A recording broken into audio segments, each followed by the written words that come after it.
जय शिव गुरु।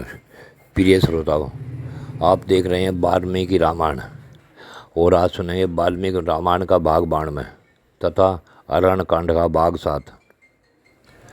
पिछले भाग में आपने सुना कि मारीच ने रावण को बहुत समझाया, परंतु रावण की कुछ समझ में नहीं आया। उसने अंत में कहा कि मैं तुम्हारा हितैषी हूँ, इसलिए तुम्हें बारंबार समझा रहा हूँ। आप सीता का हठपूर्वक अपहरण करोगे तो तुम्हारी सारी सेना नष्ट हो जाएगी और तुम श्री राम के बाणों से अपने प्राण कमाकर बंधु बांधवों के साथ ही यमलोक की यात्रा करोगे। अब इससे आगे की कथा आप इस भाग 92 में सुने। मारीच ने कहा कि उस समय तो मैं किसी तरह रामचंद्र जी के हाथ से जीवित बच गया। उसके बाद अभी कुछ दिनों पहले ही घटना है, उसे भी सुन लो। श्री राम ने मेरी कैसी दुर्दशा की थी, तो अभी मैं उनके विरोध से बाज नहीं आया। एक दिन मृग रूपधारी हो राक्षसों के साथ मैं भी मृग का ही रूप धारण करके दंडक वन में गया। मैं मान बलशाली तो था ही, मेरी जीभ आग के समान उद्दीप्त हो रही थी, सींग तीखे थे। मैं जाकर दंडाकारण में विचरने लगा। रावण में अत्यंत भयंकर रूप धारण किए अग्निशालाओं में, जलाशयों, घाटों पर तथा देव वृक्षों के नीचे बैठे हुए तपस्वी जनों को तिरस्कार करता हुआ सब और विचरण करने लगा। इस प्रकार उस समय दंडक वन में विचरता हुआ धर्म को कलंकित करने वाला मैं मारीच, तापस धर्म का आश्रय लेने वाले श्री राम, विद्यानंदी, महाभागा सीता तथा मिताहारी तपस्वी के रूप में समस्त प्राणियों के हित में तत्पर रहने वाले मारुति लक्ष्मण के पास जा पहुंचा। वन में आए महाबली श्री राम को यह एक तपस्वी है ऐसा जानकर मैंने उसकी अवहेलना की और आगे बढ़ा। पहले के बैर को बारंबार याद करता हुआ मैं अत्यंत कुपित हो उसकी ओर दौड़ा। उस समय मेरी आकृति मृग के ही समान थी। हम तीनों को आते देख श्री राम ने अपने विशाल धनुष को खींचकर 3 पैने बाण छोड़े। वे तीनों बाण जो वज्र के समान दूसरे अत्यंत भयंकर तथा एक रक्त पीने वाले थे, एक साथ भी हमारी ओर आए। मैं तो श्री राम के पराक्रम को जानता ही था, तो पहले एक बार उनके भय का सामना कर चुका था, इसलिए सठतापूर्वक उछलकर भाग निकला। मेरे दोनों साथी मारे गए और मैं बच गया। इस बार श्री राम के बाण से किसी तरह छुटकारा पाकर मुझे नया जीवन मिला। तभी से मैंने संन्यास ले लिया और योगाभ्यास करके तत्पर रहकर तपस्या में लग गया। रावण में भयभीत होकर हजारों रामों को अपने सामने खड़ा देखता हूँ। यह सारा बन ही मुझे राम में प्रतीत होता है। रावण में राम से इतना भयभीत हो गया हूँ कि रे नाम के जितने भी नाम हैं वे सब मेरे कानों में पड़ते ही मेरे मन में भारी भय उत्पन्न हो जाता है। तुम्हारी इच्छा हो तो रणभूमि में श्री राम के साथ युद्ध कर अथवा उन्हें क्षमा कर दो, किंतु यदि मुझे जीवित देखना चाहते हो तो मेरे सामने श्री राम की चर्चा न करो। तुम मेरे बंधु हो, मैं तुम्हारा हित करने की इच्छा से ही ये बातें कह रहा हूँ। यदि नहीं मानोगे तो युद्ध में आज राम के सीधे बाण जाने वाले बाणों द्वारा घायल होकर तुम्हें बंधु बांधवों सहित प्राणों का परित्याग करना पड़ेगा। मारीच का यह कथन सुनकर रावण बड़ा क्रोध में आ गया और उसने मारीच से कहा, दूषित कुल में उत्पन्न मारीच, तुमने मेरे प्रति ये जो अनाप शनाप बातें कही हैं ये मेरे लिए अनुचित हैं। तुम्हारे इन वचनों द्वारा मूर्ख पापाचारी विशेषतः मनुष्य राम के साथ युद्ध करने अथवा उसकी स्त्री का अपहरण करने के निश्चय से मुझे विचलित नहीं कर सकते। यदि इस कार्य का निर्णय करने के लिए तुमसे पूछा जाता इसमें क्या दोष है, क्या गुण है, तभी तो आप मुझे इस प्रकार का कोई बातें बताते, परंतु आप मेरी बात सुनो। मैंने तो तुमसे इतना ही कहा था कि तुम इस कार्य में मेरी सहायता करनी चाहिए, लेकिन तुम्हारी जब माया में, अब तुम मेरी बात सुनो। तुम माया में काचन मृग का रूप धारण करके उनके आसपास घूमो। जब तुम्हें देखकर मिथिलेश कुमारी सीता को आश्चर्य होगा, शीघ्र राम से कहेगी आप इसे पकड़ लाओ। जब राम तुम्हें पकड़ने के लिए आश्रम से दूर चले जाएं तो तुम भी दूर जाकर श्री राम की बॉडी में अनुरूप हो ठीक उसी के स्वर में हाँ सीता लक्ष्मण कहकर पुकारना। तुम्हारी पुकार सुनकर लक्ष्मण वहाँ से चला जाएगा और आश्रम खाली होने से मैं सीता को हर लाऊंगा। मारीच, यदि तुम इनकार करोगे तो तुम्हें अभी मार डालूंगा। मेरा यह कार्य तुम्हें अवश्य ही करना पड़ेगा। राम के सामने जाने पर तुम्हारे प्राण जाने का जो तुम्हें संदेह है, वह मेरे विरोध करने पर तो आज ही तुम्हारी मृत्यु निश्चित है। इन बातों पर बुद्धि लगाकर भली भांति विचार कर लो।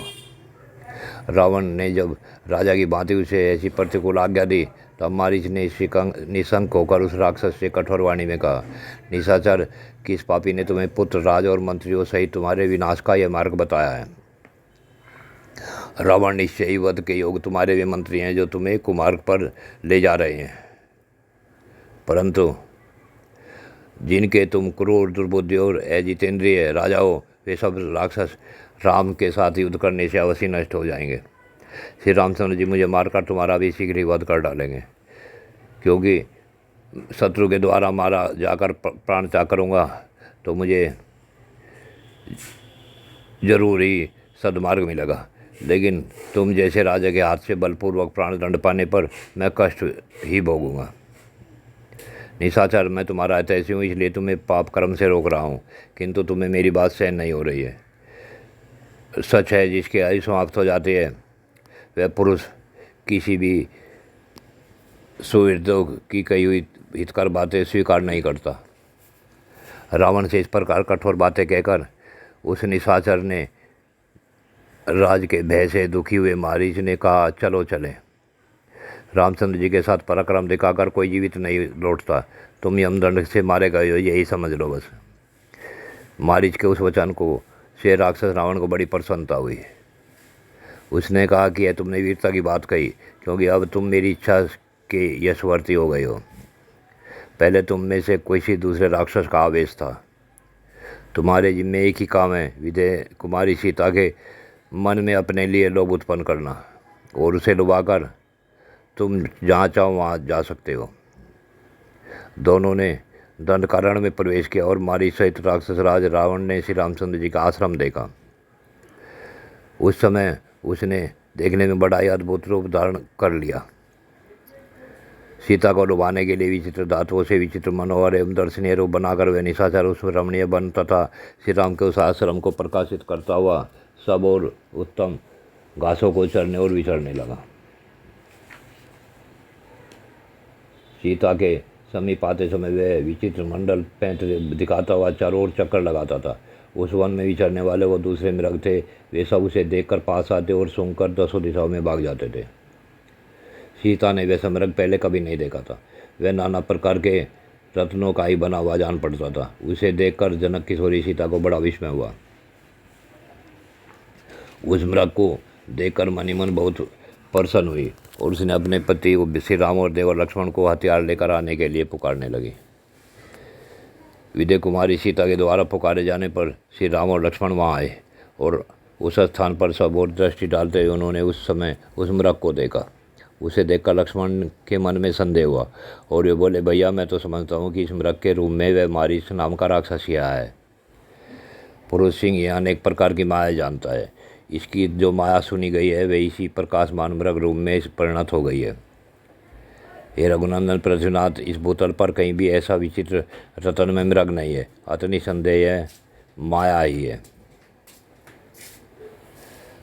राजन महाभाव, यद्यपि हमारे इस आश्रम पर बहुत से पवित्र और दर्शनीय मृग एक साथ आकर चरते हैं, परंतु जब हमारे वनवास की सीता बोली कि यह मृग जीते जी पकड़ लाना, अगर ये जीते जी पकड़ेगा तो जब हमारे वनवास की अवधि पूरी हो जाएगी और हम उन्हें अपना राज पालेंगे, उस समय ये मृग हमारे अंतपुर की शोभा बढ़ाएगा। तब श्री राम ने लक्ष्मण से कहा, लक्ष्मण देखो तो सही, विदेनंदी सीता के मन में इस मृग को पाने के लिए कितनी प्रबल इच्छा जाग उठी है। यह मृग आज जीवित नहीं रह पाएगा।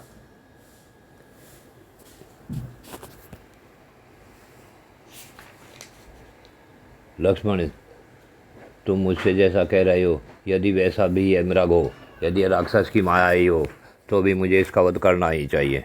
इसी वन में पहले वातापी नामक राक्षस रहता था, जो तपस्वी महात्माओं को तिरस्कार कर कपटपूर्वक उन्हें खा जाता था। एक बार उसने महाराज अगस्त मुनि के आश्रम में पहुंचा और वह उनका भोजन बना, तथा उसके बाद जब वह उनके पेट में पहुंच गया तो अंत में राक्षस रूप प्रकट करने की इच्छा करने लगा। परंतु वातापी को लक्ष्य करके भगवान अगस्त मुस्कुराए और उनसे इस प्रकार बोले, वातापे, तुमने बिना सोचे समझे ही जीव जगत में बहुत से श्रेष्ठ ब्राह्मणों को अपने तेज से निष्कृत किया है। उसी पाप से अब तुम पच गए हो। इसी प्रकार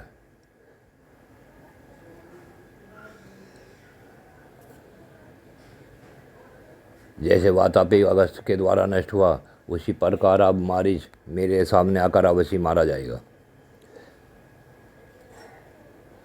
अब श्री राम लक्ष्मण से बोले, तुम आश्रम पर रहकर सीता के साथ सावधान रहना। सावधानी के साथ अब तक इसकी रक्षा करना, जब तक मैं एक ही बाण से इस चितकबरे मृग को मार नहीं डालता हूँ।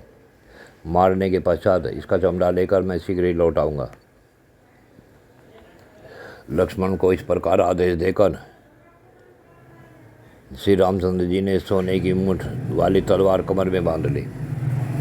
श्री राम को आते देख वह मृग भय के मारे छिप गया, किंतु फिर तुरंत ही उनके सामने दृष्टिगत हो गया।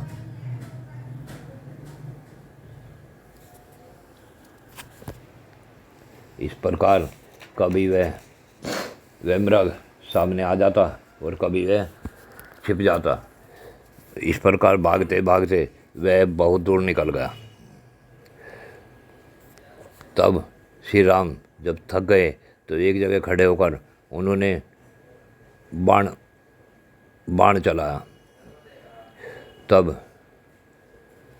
उसे रावण की बात याद आई और उसने ऊंचे स्वर में, हा सीते हा लक्ष्मण कहकर पुकारा। श्री राम के अनुपम बाण से उसका मर्म विदीर्ण हो गया और मृग रूप त्याग कर उसने राक्षस रूप धारण कर लिया। प्राण त्याग करते समय मारीच ने अपने शरीर को बहुत बड़ा बना लिया। अब राम को लक्ष्मण की कोई बातें याद आई और वे मन ही मन सीता के लिए चिंता करने लगे। उस समय वह राक्षस उस स्वर में, हा सीता हा लक्ष्मण ही पुकार रहा था और ऐसा करते करते वह मर गया। ऐसा सोचकर धर्मात्मा श्री राम के रोंगटे खड़े हो गए। उस समय वहाँ मृग रूपधारी वह राक्षस को मारकर और उसके शब्द सुनकर श्री राम के मन में विषाद जनित तीव्र भय समा गया। वन में जो आर्तनाद हुआ उसे अपने पति के स्वर में मिलता जुलता जान श्री सीता जी लक्ष्मण से बोली, भैया जाओ श्री रघुनाथ जी की सुधि लो। तब वे हम लोगों को पुकार रहे हैं। सीता के ऐसा कहने पर भी भाई के आदेश का विचार करके लक्ष्मण नहीं गए। इससे जनक की सुरक्षिता शुभ हो उठी और उसने इस प्रकार बोली, सुमित्रा कुमार, तुम मित्र रूप में अपने भाई के शत्रु ही जान पड़ते हो, इसलिए तुम इस संकट की अवस्था में भी भाई के पास नहीं पहुंच रहे। लक्ष्मण, मैं जानती हूँ तुम मुझ पर अधिकार करने के लिए इस समय श्री राम का विनाश ही चाहते हो। यही कारण है तुम माँ तेजस्वी श्री राम को देखने न जाकर यहाँ निश्चिंत खड़े हो। तब वह शोकमग्न होकर आंसू बहाते हुए उपयुक्त बातें कही। तब लक्ष्मण उनसे इस प्रकार बोले, विदेनंदनी, आप विश्वास करे, नाग, असुर, गंधर्व, देवता, दानव तथा राक्षस ये सब मिलकर भी आपके पति को परास्त नहीं कर सकते। मेरी इस कथन में संशय नहीं है।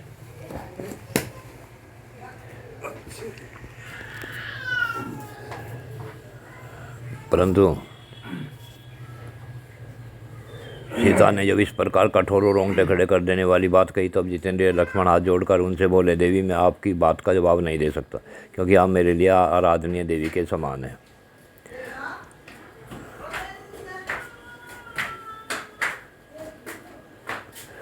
धिक्कार है आपको जो आप मुझ पर ऐसा संदेह करते हैं। बड़े भाई की आज्ञा का पालन करने में दृढ़तापूर्वक तत्पर हूँ और आप केवल नारी होने के कारण साधारण स्त्रियों के दुष्स्वभाव को अपनाकर मेरे प्रति ऐसी आशंका करती हैं। अच्छा, मैं वहीं जाता हूँ जहाँ भैया श्री राम गए हैं। हे सुमुख ही आपका कल्याण हो। लक्ष्मण के ऐसा कहने पर जनकिशोरी सीता रोने लगी।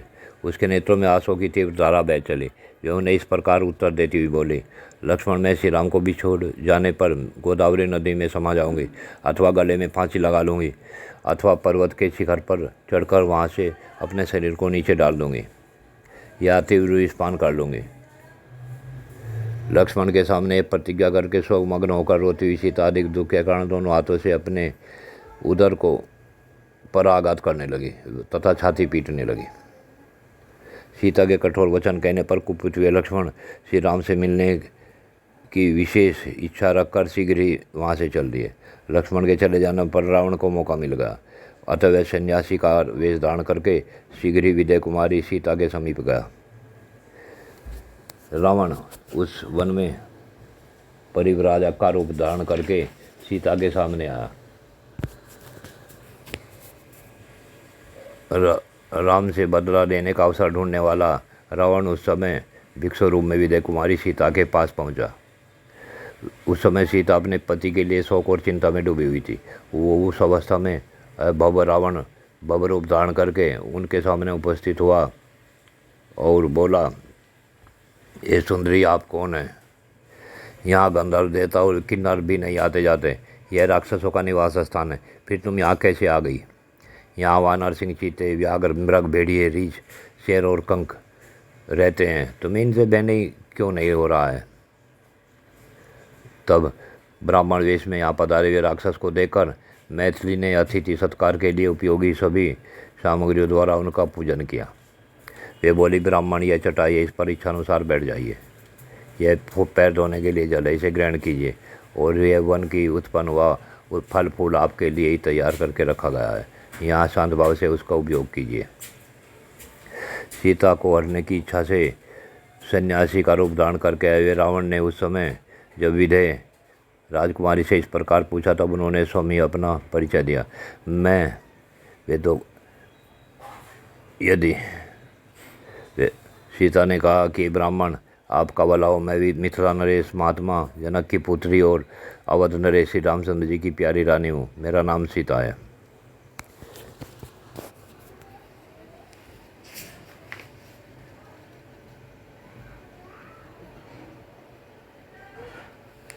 अब आप अपने नाम और कुल का ठीक ठीक परिचय दीजिए। आप अकेले इस दंडकारण्य में क्यों विचर रहे हैं? श्री राम पत्नी सीता के इस प्रकार पूछने पर महाबली राक्षस रावण ने अत्यंत कठोर शब्दों में उत्तर दिया, हे सीते, जिसके नाम से देवता, असुर और मनुष्यों से तीनों लोग थर्रा उठते हैं, मैं वही राक्षसों का राजा रावण हूँ। मैं इधर उधर से बहुत सी सुंदर स्त्रियों को हर लाया हूँ, उन सब में तुम मेरी पटरानी बनो, तुम्हारा भला हो। सीते, यदि तुम मेरी भार्या हो जाओगी तो सब प्रकार के आभूषणों से विभूषित 5000 दासियाँ तुम्हारी हम हर समय सेवा किया करेंगी। तब कुपित हो राक्षस का तिरस्कार करते हुए सीता ने उत्तर दिया, मेरे पतिदेव भगवान श्री राम मान पर्वत के समान विशाल है, इंद्र के समान तुल्य पराक्रमी है और महासागर के समान प्रशांत हैं। उन्हें कोई शुभ नहीं कर सकता। मैं तन मन प्राण से उन्हीं का अनुसरण करने वाली तथा उन्हीं की अनुरागिणी हूँ। पापी निशाचर तू सियार है और मैं सिंहनी हूँ। मैं तेरे लिए सर्वथा दुर्लभ हूँ। क्या तू यहाँ मुझे प्राप्त करने की इच्छा से आया है? क्या तू अपने गले में पत्थर बांधकर समुद्र को पार करना चाहता है? गरुड़ और कोई से, मोर और जल काक से तथा वनवासियांश और गिद्ध में जो अंतर है, वही अंतर दशरथ नंदन श्री राम और तुझ में है।